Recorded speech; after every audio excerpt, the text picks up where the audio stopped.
Yun po. So, conclusion na po tayo. Tapos na po yung bread experiment natin, no? So, tinry po natin yung white loaf bread.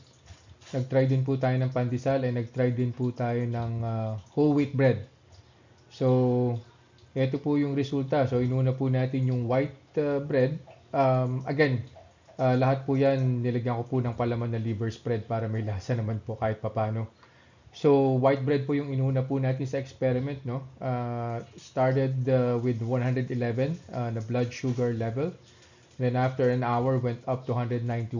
And then, final reading, yung 2 hours po na measurement natin, 172. So, hindi po maganda yung impact ng white loaf bread sa blood sugar po. Next, pandesal. So, nag-start po tayo ng blood sugar level at 122. After 1 hour, almost the same with the white bread. 193 po yung inangat niya. And then, after an hour ulit, final reading 161. Last but not the least is yung whole wheat bread. Nag-start po tayo ng 106. After 1 hour, 163. So, mababa po siya compared to white bread and pandesal. Kaya lang mas mabagal po siyang bumaba kaysa po dun sa naunang dalawa. So yung final reading po niya is 158. So pagka tiningnan po natin yung blood spikes po niya, no, after 2 hours, ito po yung itsura niya.